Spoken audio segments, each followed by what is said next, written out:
Vous êtes sur Éclair de Psy, la chaîne YouTube où nous essayons de voir quelque chose en nous-mêmes ou dans le monde sous un angle différent. Aujourd'hui, j'aimerais vous parler d'une chose que l'on fait tous, c'est l'auto-sabotage. Nous sommes souvent les premiers à nous auto-saboter, à interrompre notre élan, comme si, en plein effort, on endossait le rôle d'un arbitre, prêt à nous pénaliser à la moindre hésitation.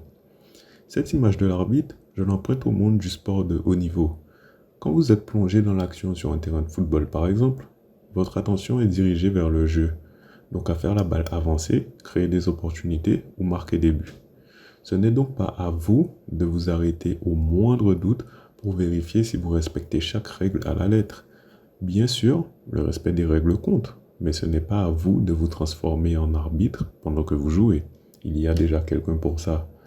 Vous êtes là juste pour donner le meilleur de vous-même et pas pour interrompre votre élan toutes les 2 minutes. On ne peut pas être à la fois le joueur vedette et celui qui siffle la fin de l'action. Si personne ne vous dit que vous êtes hors jeu, continuez. Et si un vrai problème surgit, comme peut-être sortir des limites du terrain avec la balle, croyez-moi, quelqu'un vous le signalera.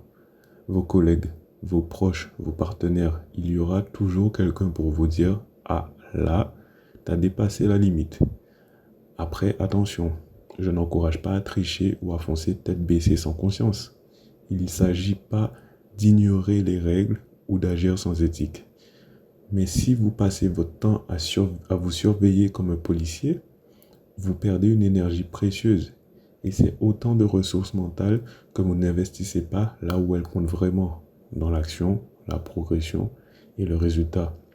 Donc faites confiance à votre environnement.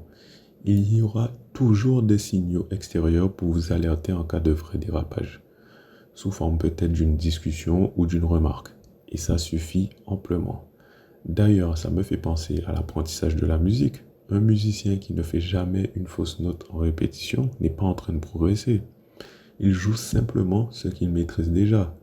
Mais c'est quand il ose s'aventurer dans des passages plus difficiles, quand ses doigts glissent, quand il se trompe de rythme ou de nuance, que son jeu s'affine et que la maîtrise s'installe. Alors vous, dans votre vie, est-ce que vous vous permettez ces moments de maladresse et de tentatives imparfaites? Parce que c'est justement dans cet espace-là que vous apprenez à devenir plus précis et plus fort. Si vous observez les champions qui excellent dans leur domaine, ils jouent constamment à la frontière. On peut voir des services qui frôlent le filet en tennis, un receveur qui effleure le bord du terrain en football américain, parce qu'ils savent très bien que c'est en jouant à la limite que l'on devient maître du jeu. Voilà, c'est ce que je voulais vous partager aujourd'hui. Si le sujet vous a plu, n'hésitez pas à liker la vidéo, à me dire ce que vous pensez en commentaire et bien sûr à vous abonner à la chaîne. Cela m'encourage énormément à continuer les vidéos. À bientôt!